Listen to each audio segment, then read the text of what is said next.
Bom dia, senhores. Esse vai ser o último vídeo desse ano em relação a tema jurídico. E eu vou abordar nessa semana sobre a indisponibilidade do inquérito policial. Isso é uma sugestão de nossos telespectadores e peço que os senhores também façam novas sugestões para que possamos atendê-lo. Então, hoje eu vou procurar atender uma solicitação de um de nossos telespectadores, que ele me diz para abordar sobre a indisponibilidade do inquérito policial.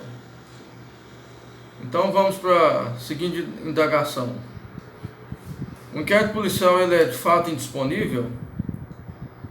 O delegado de polícia pode deixar de instaurar o inquérito policial ou de lavrar um auto de prisão em flagrante com base na aplicação do princípio da insignificância? Qual que é a opinião dos senhores? Então, antes de começar esse vídeo, peço que os senhores que se inscrevam em nosso canal, façam comentários, façam até mesmo críticas, desde que não tenham caráter ofensivo, para que possamos melhorar a cada dia a publicação de nossos vídeos, e bem como vou procurar também atender a demanda dos senhores. Então vamos lá então, para o tema dessa semana.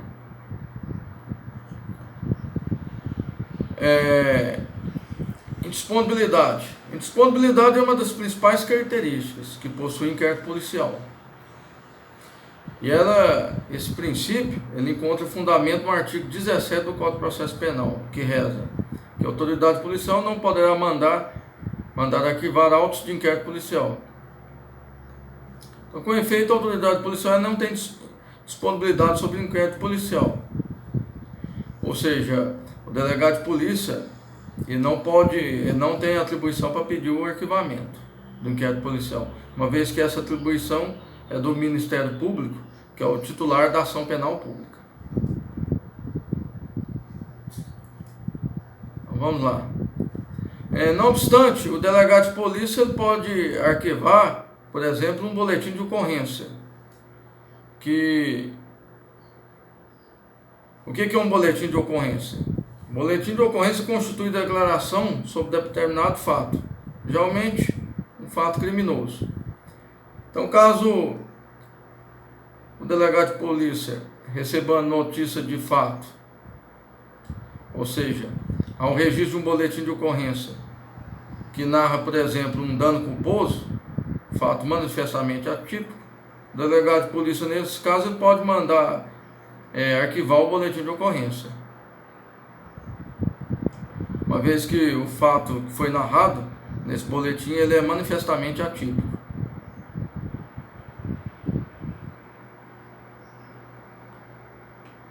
Então é esse que é o entendimento.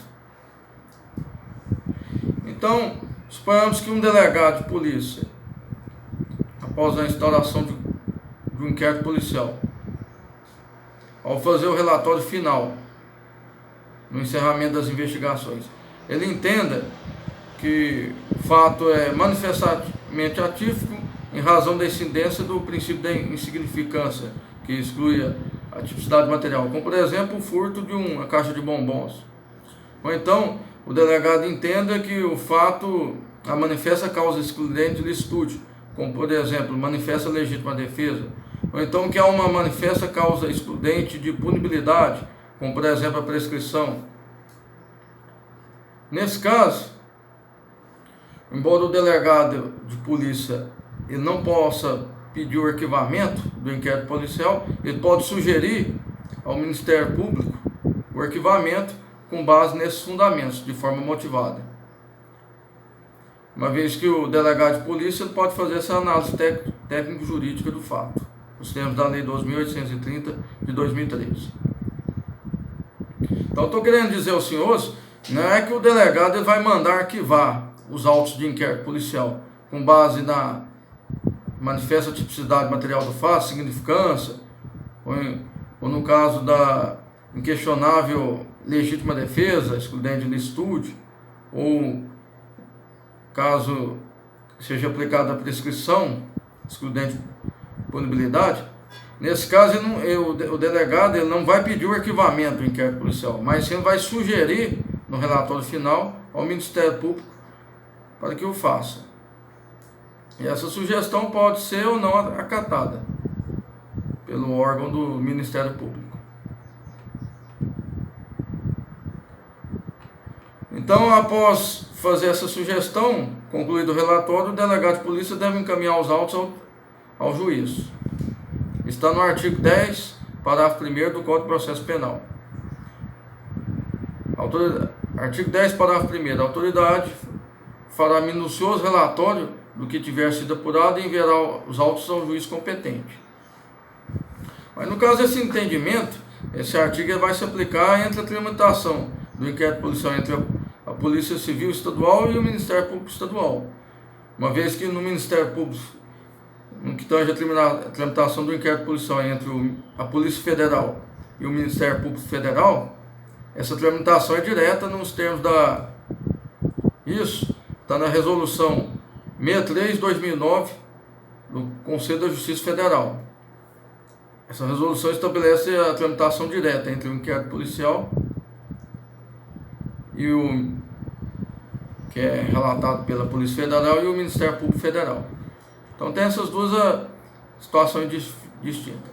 Uma primeira observação: o STF na DI 2886, Rio de Janeiro, relator ministro Joaquim Barbosa, julgado em 3 de 4 de 2014, entendeu que é inconstitucional lei estadual que estabeleça a tramitação direta do inquérito policial entre a polícia e o Ministério Público. Não obstante, temos uma segunda observação, ou seja, o STJ, quinta turma, RMS 46.165, São Paulo, ministro Gurgel de Faria, julgado em 19/11/2015, entendeu que é legal a resolução 63/2009 do Conselho da Justiça Federal, que estabelece a tramitação direta entre a tramitação direta do inquérito policial entre a Polícia Federal e o Ministério Público Federal. Então tem essas duas situações distintas. No caso da Polícia Federal, o delegado de Polícia Federal que conclui o inquérito policial, ele não precisa mandar os autos para o juiz federal, ele já manda direto para o MPF. Isso é em relação à tramitação entre a Polícia Federal e o MPF. Já no âmbito da Justiça Estadual, no âmbito estadual, o delegado de polícia estadual que concluiu o inquérito policial, ele deve encaminhar ao juiz de direito. E é o juiz que encaminha os autos ao Ministério Público Estadual, é diferente. Então é importante que a pessoa saiba dessas duas diferenças. Agora vamos para um próximo tópico do tema de hoje: insignificância. O delegado de polícia pode deixar de instaurar um inquérito policial ou de lavrar um auto de prisão em flagrante com base no princípio da insignificância? Qual que é a opinião dos senhores?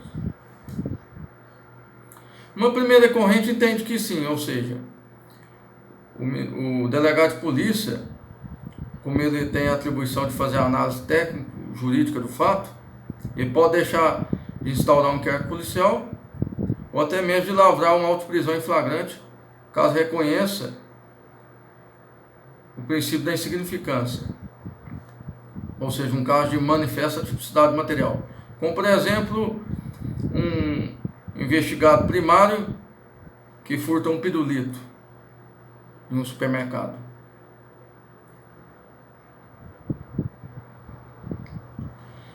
Então, segundo essa corrente, o delegado de polícia ele tem o dever constitucional de realizar a análise detida e motivada da tipicidade material do fato, ou seja, do próprio princípio da insignificância, ou seja, reconhecer se houve violação relevante ou não ao bem jurídico tutelado.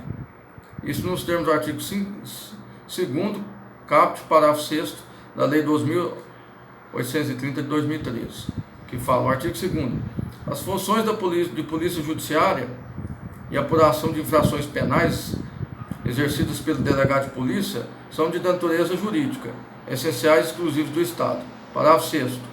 O indiciamento privativo do delegado de polícia dar-se-á por ato fundamentado, mediante análise técnico-jurídica do fato, que deverá indicar a autoria, materialidade e suas circunstâncias. Não obstante, temos uma segunda corrente que entende que não, que entende que o delegado de polícia ele não pode deixar de instaurar um inquérito policial ou de lavrar uma auto-prisão em flagrante com base na insignificância. Para essa corrente, o delegado de polícia, ainda que seja um caso de incidência da insignificância, por exemplo, o agente que furtou uma pamonha em determinado estabelecimento comercial, ainda que esse agente seja primário, segundo essa corrente, o delegado de polícia deve instaurar o inquérito policial e até mesmo lavrar o auto de prisão em flagrante, se for o caso de flagrante delito. Isso com base no princípio da própria indisponibilidade do inquérito policial, previsto no artigo 17. Ou seja, se o delegado de polícia, mesmo havendo um caso de insignificância, ele deixasse de instaurar o inquérito policial ou deixasse de lavrar o auto de prisão em flagrante, ele estaria de forma indireta ou reflexa promovendo o próprio arquivamento do inquérito policial. Isso é vedado pelo artigo 17 do Código de Processo Penal, como eu já havia explorado.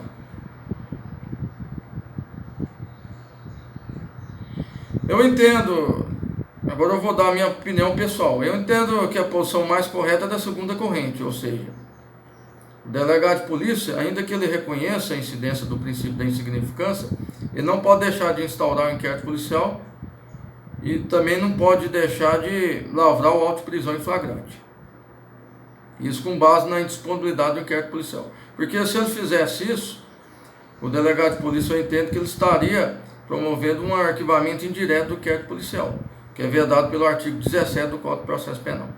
Eu entendo que nesse caso, de acordo com a segunda corrente, embora o delegado de polícia não pode deixar de instaurar um inquérito policial, e nem mesmo de lavrar o auto de prisão em flagrante, e nem mesmo o delegado de polícia pode pedir o arquivamento dos autos, isso não impede que o delegado, no relatório final de conclusão das investigações, ele faça sugestão de arquivamento dos autos ao Ministério Público. Então, eu na minha posição, entendo que essa seria a corrente mais correta. Ou seja, no caso de insignificância, ainda que manifesta, o delegado deve instaurar um inquérito policial ou lavrar o auto de prisão em flagrante e, após concluídas as investigações, no relatório final, o delegado de polícia ele poderá sugerir o arquivamento dos autos ao Ministério Público. No caso, se for Polícia Civil, deve encaminhar os autos ao juiz com essa sugestão dirigida ao Ministério Público.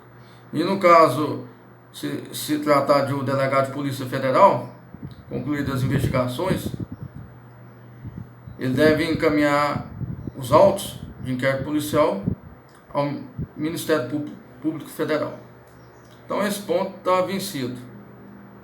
Agora vamos para o último ponto do tema dessa semana.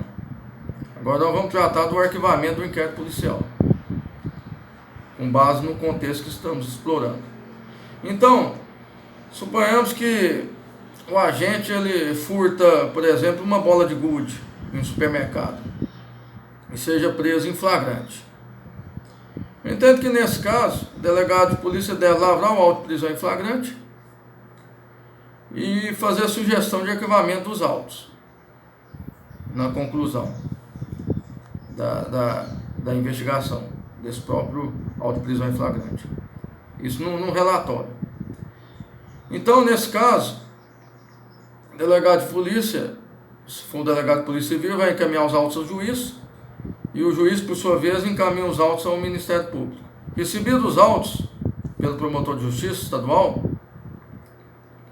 caso o promotor entenda, acate a sugestão do delegado de polícia e peça o arquivamento do inquérito policial, como deve proceder o Ministério Público?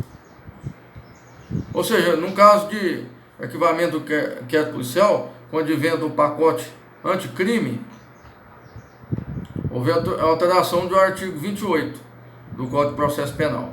Então, neste caso o promotor de justiça entenda que o caso se trata de manifesta tipicidade material do fato, uma vez que o investigado ele furtou uma bola de gude e é primário, o Ministério Público ele vai promover o arquivamento dos autos, e nesse caso, ao promover o arquivamento dos autos, ele deve encaminhar os autos de inquérito policial, no caso do Ministério Público Estadual, ao Conselho Superior do Ministério Público, para homologação. Então, nesse caso, o controle do arquivamento não é mais feito pelo juiz. Ou seja, antes do advento do pacote anticrime, o promotor de justiça tinha que pedir o arquivamento para o juiz, e o juiz tinha que, por meio de decisão judicial, deferir esse arquivamento. Agora mudou. Então, essa alteração eu entendo que ela está mais em consonância com o próprio sistema acusatório, que garante a titularidade da ação penal pública nas mãos do Ministério Público, bem como, conforme a teoria dos poderes implícitos, o próprio poder investigatório. Então, nesse caso, o próprio Ministério Público ele pode promover o arquivamento dos autos e deve encaminhá-los ao Conselho Superior do Ministério Público para homologação. Está no artigo 28, caput do Código de Processo Penal, que fala que é ordenado o arquivamento do inquérito policial ou de qualquer elemento de informação da mesma natureza, o órgão do Ministério Público comunicará à vítima, ao investigado e à autoridade policial e encaminhará os autos para a instância de revisão ministerial para fins de homologação na forma da lei. Já o artigo 30 da Lei 8.625, que regulamenta, que é uma lei que regulamenta a atuação do Ministério Público Estadual, ela fala que cabe ao Conselho Superior do Ministério Público rever o arquivamento de inquérito civil, na forma da lei. Esse dispositivo também, eu entendo que ele se aplica no inquérito policial. Então, seria o próprio Conselho Superior que faria essa homologação do arquivamento. Já no âmbito do Ministério Público Federal é diferente. Ou seja, caso o Procurador da República ele acate a sugestão do delegado de Polícia Federal no sentido de arquivar o inquérito policial com base na significância, o Procurador da República vai promover o arquivamento do inquérito policial e, nesse caso, ele vai encaminhar a Câmara de Coordenação e Revisão do MPF. Está no artigo 62, inciso 4 da Lei Complementar 62, artigo 62 da Lei Complementar 75 de 1993, que é a Lei Orgânica do Ministério Público da União. Que esse artigo 62 ele reza que compete às câmaras de coordenação e revisão manifestar-se sobre o arquivamento de inquérito policial, inquérito parlamentar ou peça de informação, exceto nos casos de competência originária do Procurador-Geral. Então tem que ser distinguido dessas duas situações. Se o promotor de justiça estadual ele manifesta pelo arquivamento, ele mesmo pode promover o arquivamento dos autos de inquérito policial. Porém, ele deve encaminhar os autos ao Conselho Superior do Ministério Público para homologação. A outra corrente também que entende que ele deveria encaminhar os autos ao Procurador-Geral de Justiça para homologação. Então isso tem uma divergência. Então, uns entendem que quem deve fazer a homologação do inquérito, do arquivamento do inquérito, é a Câmara, é o Conselho Superior do Ministério Público. E outra corrente entende que a homologação desse arquivamento deve ser feita pelo próprio Procurador-Geral de Justiça. Isso no âmbito do Ministério Público Estadual. Por outro lado, no âmbito do Ministério Público Federal, caso o Procurador da República entende que o caso se trata de manifesta tipicidade material do fato em razão da incidência do princípio da insignificância, o Procurador da República, nesse caso, ele vai promover o arquivamento do inquérito policial e encaminhar os autos à Câmara de Coordenação e Revisão do MPF para fins de homologação. Então, são essas duas situações distintas que os senhores precisam saber. Então, era esse o tema que eu tinha a explorar aos senhores. Eu não sei se vou conseguir fazer mais vídeo até o final do ano. Então, de antemão, eu desejo a todos um Feliz Natal e um próspero Ano Novo, bem como que realmente cada pessoa possa dirigir seus pensamentos, seus esforços a serviço da humanidade. Então, peço novamente aos senhores que se inscrevam no nosso canal, peço também que façam sugestão de novos temas para os próximos vídeos. E muito obrigado pela atenção de todos. Feliz Natal e um próspero Ano Novo. Muito obrigado.